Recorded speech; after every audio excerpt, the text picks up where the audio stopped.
Yes, watch this video long before you start writing and before you even apply to medical school. I don't care if you're starting off in undergrad, this video is for you. What's up you guys, Rex here. So this video is using the chapters feature, so feel free to jump around.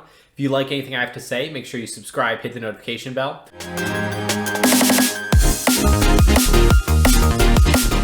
First though, a little bit about me if you're new here. My name is Rex. I'm not a doctor yet by any means, but I am a first-year medical student at Duke University, and I'm super thankful that I was able to have what I thought was a ton of success in my medical school application process, getting scholarships, getting into top 10 universities, getting into an Ivy League university, which is more than I ever dreamed possible. And so a lot of this channel is me sharing how I did that. So hopefully you can do the same or better too. And if you want to hear the personal statement that I used to get into medical school, check out this video here where I read my exact personal statement that I used. But let's get into the actual video on how to write a personal statement. So this video won't be a what makes a personal statement good or use this format type thing. This is going to be sort of a framework of how I would recommend starting from, haven't thought about it at all, of how to think about your personal statement and how to actually go about coming up with good ideas and good content that will make a really strong personal statement. But first we need to talk about what is a personal statement.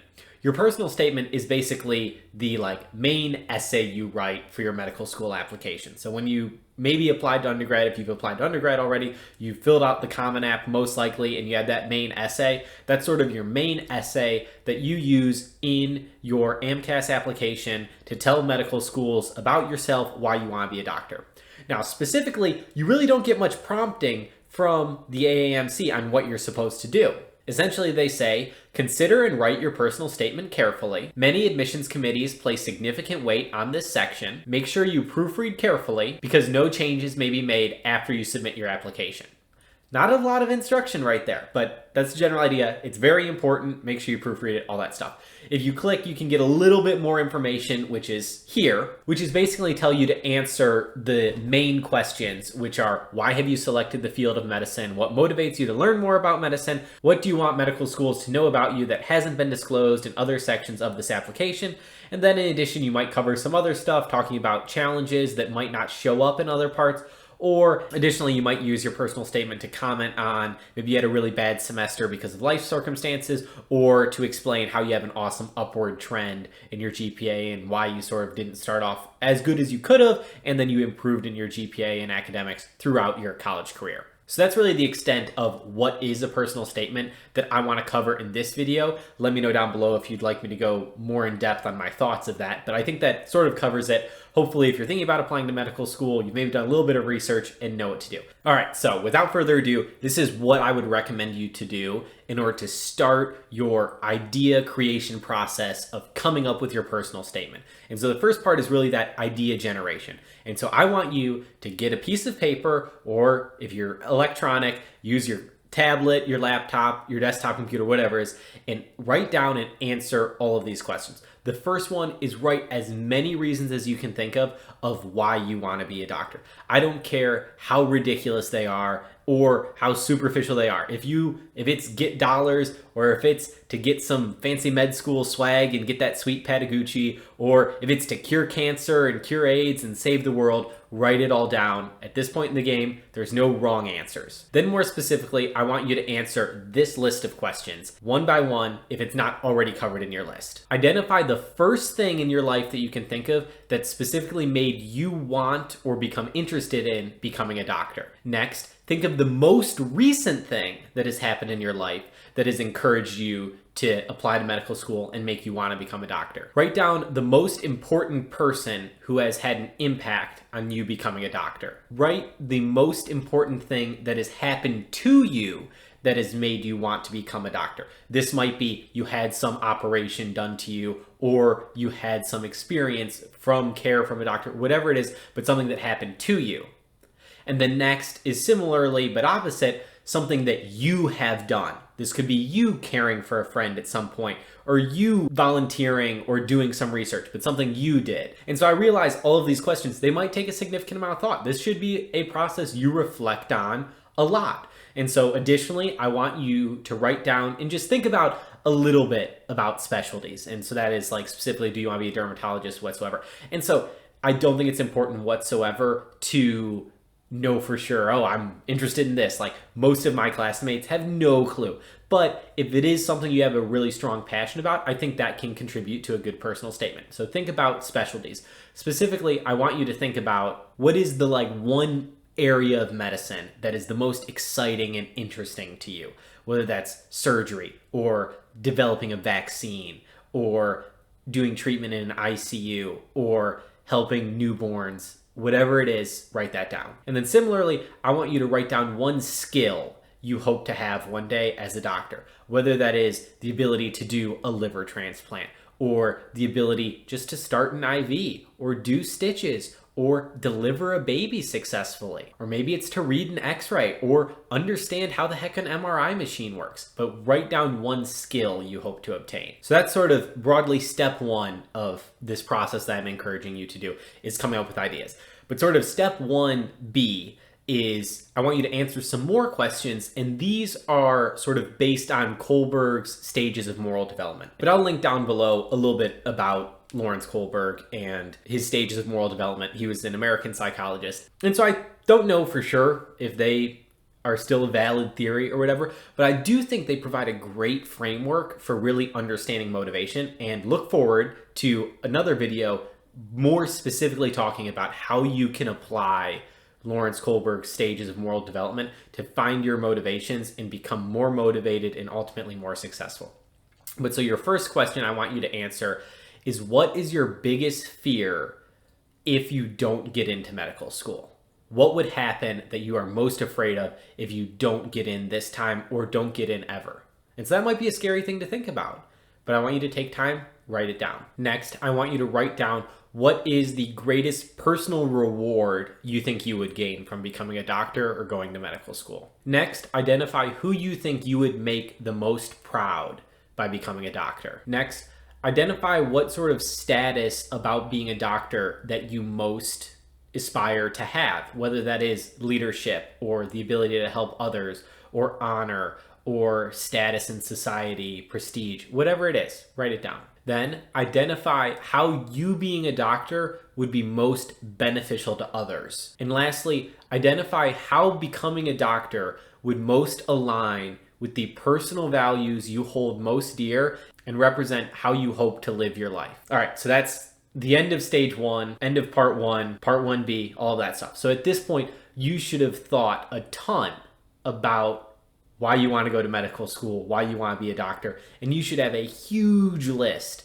of possible ideas. And really, you should be able to take any different thing on this list and write a personal statement from it.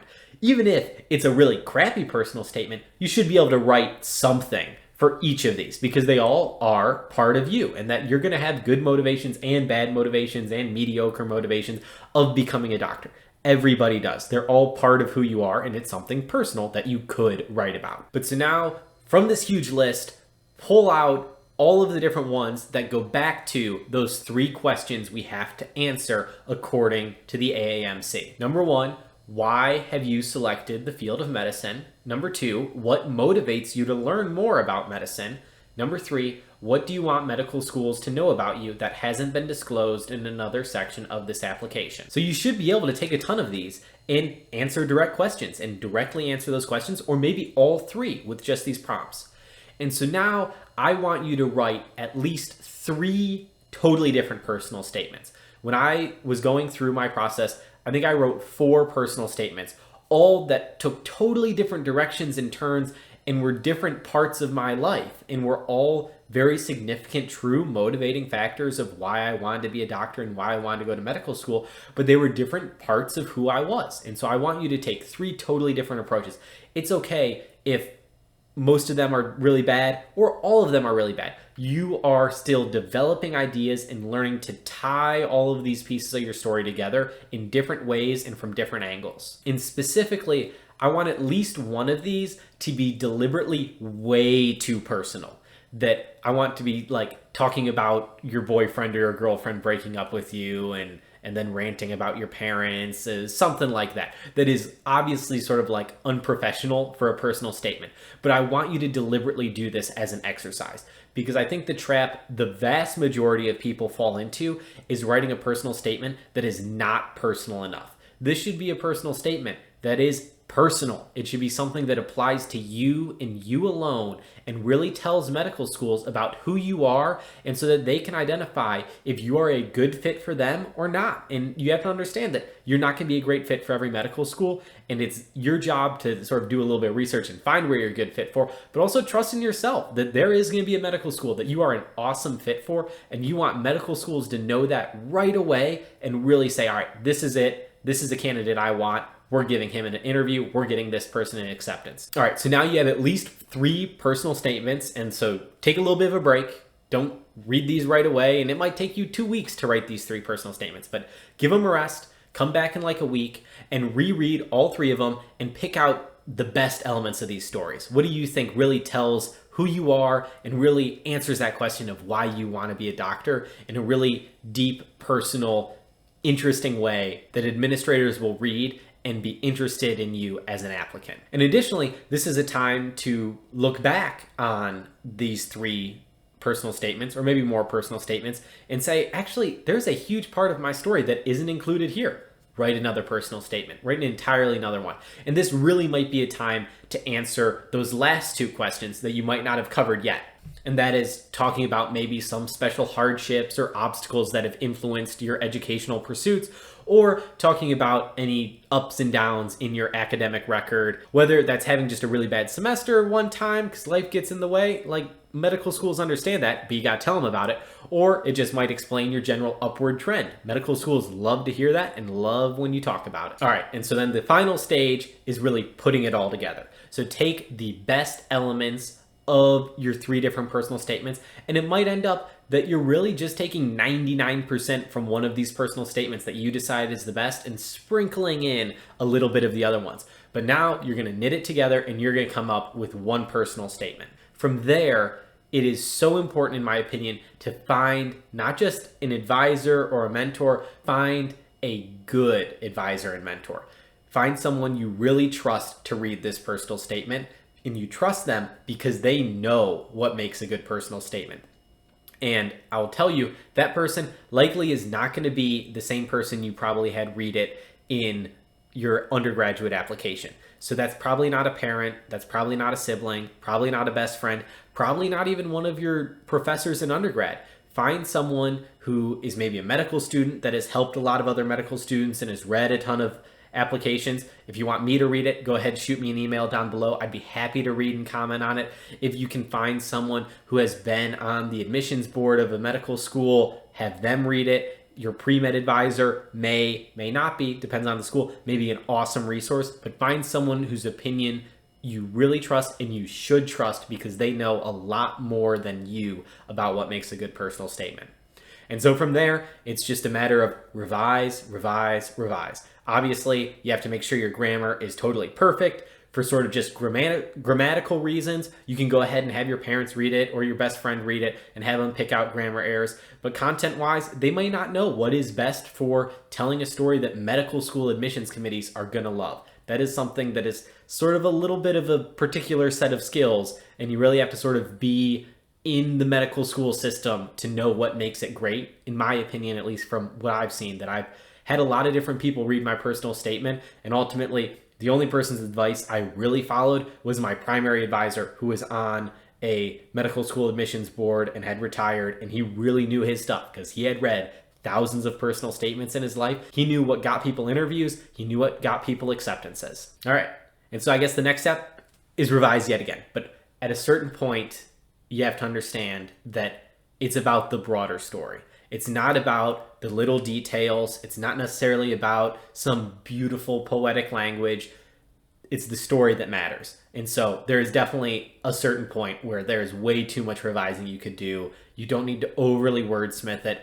Once you get a story that is great, that it tells about you, that's going to get your foot in the door. It's sort of a little bit of a pass-fail test that your personal statement, it can really get you in the door but there's a lot more to your application than that. Medical schools put a ton of weight on it, but that alone isn't going to get you into medical school. So don't think just sheer willpower and a million revisions, having an epic personal statement is going to automatically get you accepted. So at a certain point, put the pen down, shut the laptop, unplug the keyboard, put down the stylus, put down the chisel, however you're writing it, you're good, you're done.